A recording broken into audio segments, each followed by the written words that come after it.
Hi Walter est une vidéo qui fut postée sur YouTube et sur Internet en 2011. La vidéo s'est mise à faire sensation peu après lorsque Reddit s'est mis à voir beaucoup de similarités entre la jeune fille dépictée dans la vidéo en question et une récente disparue nommée Kayla Berg, qui a été vue la dernière fois en 2009. Sur la vidéo en question, il est possible d'apercevoir un jeune homme parlant à la caméra ou à son ami Walter d'une nouvelle dans sa vie qui le rend fébrile. Patrick, le protagoniste de la vidéo, explique justement à son ami à quel point il est content de s'avoir fait une nouvelle copine. Il décrit à quel point il la trouve fantastique. Il continue avec les détails de leur premier rendez-vous et propose à son ami Walter de lui présenter. C'est alors que la controverse vit le jour, alors que Patrick ouvre la porte d'un local restreint où une jeune fille est attachée et crie à l'aide.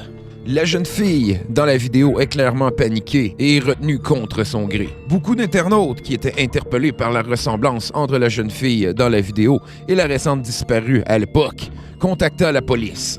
C'est alors que l'auteur de la vidéo dut se justifier et expliquer aux autorités que le tout était seulement un petit projet cinématographique amateur. En effet, la chaîne de Patrick, ou plutôt de l'auteur, contient beaucoup de petits projets cinématographiques de la sorte. Selon Internet et selon les dires de son auteur, il s'agissait seulement d'un petit film amateur. Néanmoins, la ressemblance entre la fille de la vidéo ainsi que la nature troublante de celle-ci fut vite d'alerter la mère de la jeune fille qui fut traumatisée par tous ces événements. En 2017, le Daily Mail sort un article détaillant le cas et les événements en question. Hi Walter, I was at the mall today and guess what happened? I met the most wonderful girl. We went shopping at JCPenney's and she tried on a lot of clothes. And she ended up buying a whole lot of them, you know what I mean? And then we decided to go and take a look at some of the jewelry at Kay Jewelers, and she picked out this most awesome necklace, the most amazing necklace I've ever seen. And I know she wanted me to buy it for her because she kept on looking at me and kept on giving me that look, you know the look. And then we got kind of tired of the mall, and I brought her back to my place. And I know she hates cameras, Walter, but I'm gonna show you her anyways. You ready?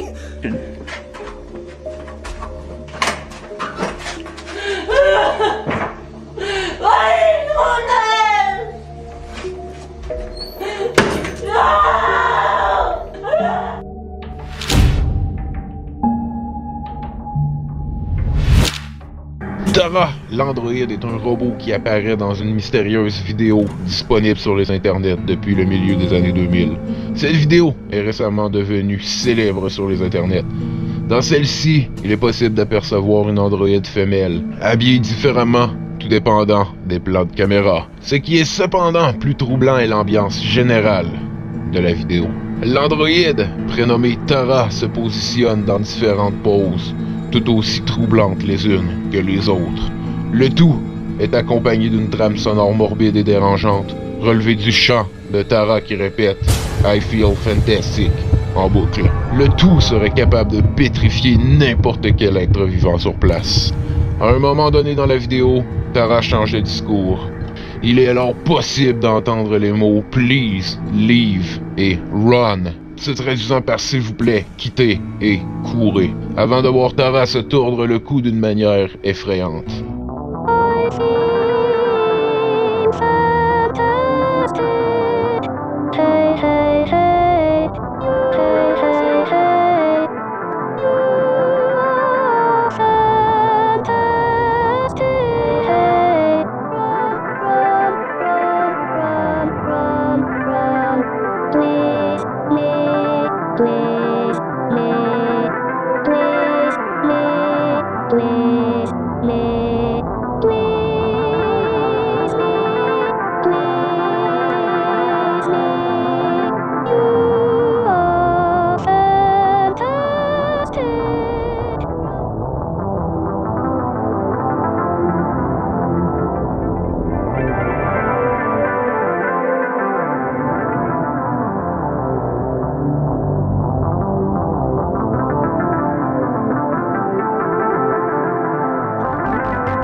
Les Simpsons sont bien connus pour leur couch gag, traduit sous le nom de gag du divan, pour avoir, avant chaque épisode, leur propre couch gag différent. Dans les récentes années, les Simpsons se mirent à employer d'autres auteurs et dessinateurs pour faire ce genre de couch gag.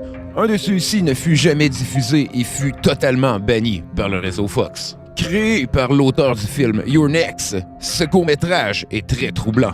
Il est fait de pâte à modeler, mais dépicte des images violentes de la famille Simpson en train de se faire assassiner par le trio de brutes ou le trio de bullies qui s'acharnent normalement sur Bart dans la vie de tous les jours.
Le live streaming prend de plus en plus de place sur les internets de nos jours. Originalement populaire avec des sites web comme Battlecam, Justin TV et Ustream, des sites web dédiés seulement à la diffusion live de vidéos et d'interactions entre les spectateurs. Le streaming devient plus populaire depuis que Twitch a popularisé le concept et que YouTube s'est lancé dans le domaine il y a de cela quelques années.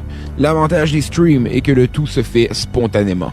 L'édition est minime et l'interaction avec l'audience est quasi directe. Dans certains cas, le streamer en question peut très bien manipuler la situation dans le but de montrer des images choquantes ou inciter à la haine.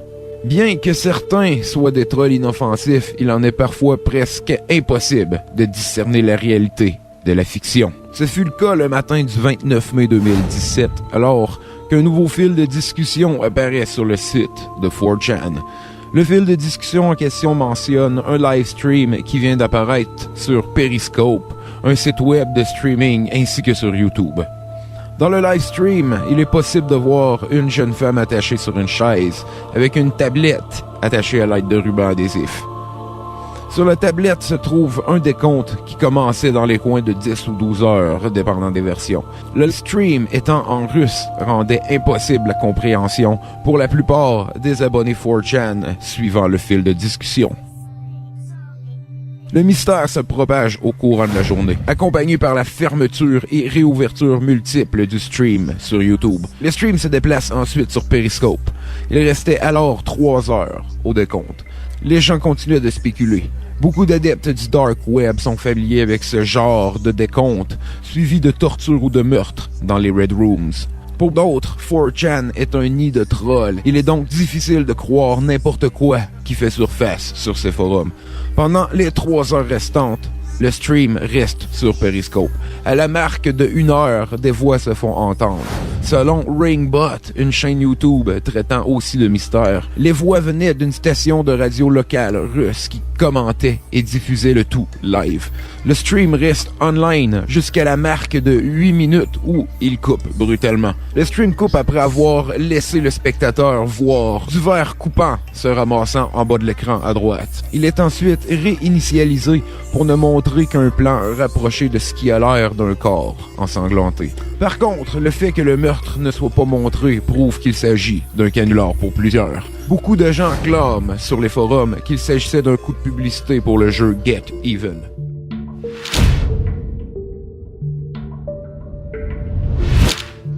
La sorcellerie fut jadis un crime punissable par la mort dans certaines sociétés puritaines et très chrétiennes.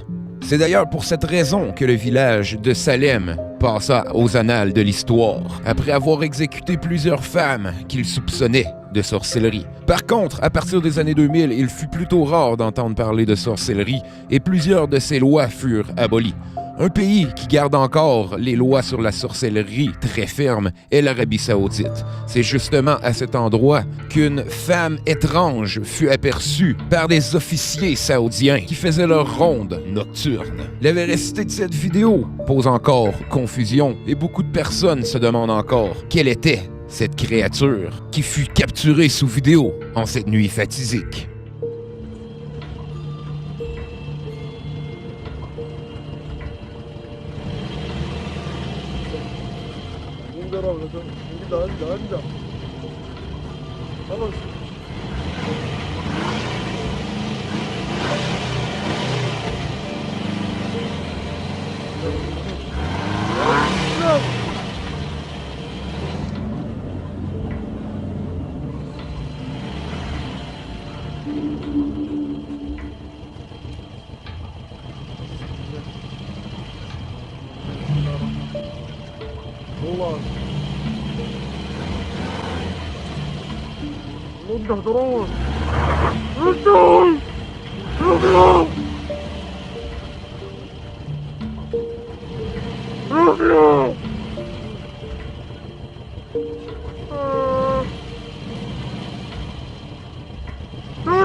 C'était tout pour aujourd'hui. N'oubliez pas, si vous avez aimé la vidéo, de mettre un j'aime et de partager. Ce genre d'action aide beaucoup la chaîne à grandir. C'est grâce à votre interaction que la chaîne va se faire connaître. N'oubliez pas aussi de vous abonner si vous voulez avoir des notifications à chaque vidéo qui sort, à chaque 2 semaines. Dans notre monde rationnel, banal et prévisible, rien n'est plus intriguant, rien n'est plus fascinant et angoissant que le sentiment de mystère qui nous envahit lorsqu'on fait face à l'inconnu.